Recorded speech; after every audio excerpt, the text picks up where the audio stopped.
tanggal, wala akong ginagawa sa bahay. Pero ito ako,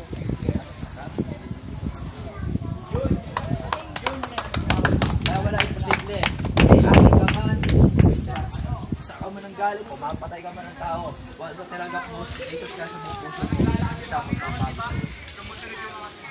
Kaya wala imposible. So one day, kayo na ang papalit sa pwesto ko niya. O ikaw na rin ang magtuturo sa kabataan. Or next generation. Kayo ang tinatawag namin next generation ngayon. Sa palay, kami tatanong ng Pilipinas sa mga puso. Sabihin nun, hindi po palay. I mean, salita po, word of God. Huwag tawagin.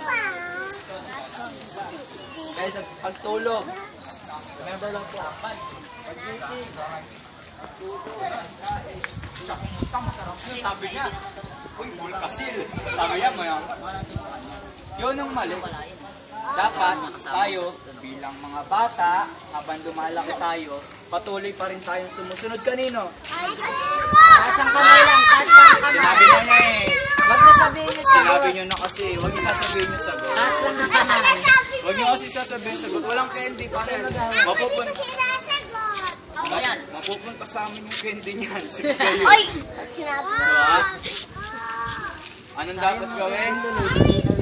Saan tayo susunod? Ako! Huwag tayo sasabihin ang sagot. Taas ang kamay. Panginoon. Congratulations! May nagtas ka, dalawa. Kulay yellow. Sa tingin niyo, pag kayo hindi kayo sumunod sa Panginoon, masaya ba? Malungkot! Alam niyo, mga bata, malungkot. Kasi ako dati, bata ako, sunod ako ng sunod kay tita. Punta ko, punta sa simbahan. Pag-life doon, lumaki na ako, dumating ako ng high school. Siga-siga. Tapos, pariwara.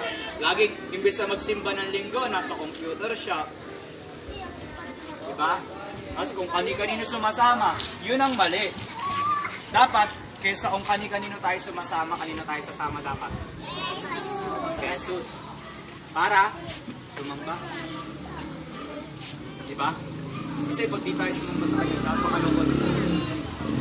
Sana lang, kahit mga bata pa kayo, naiintindihan nyo na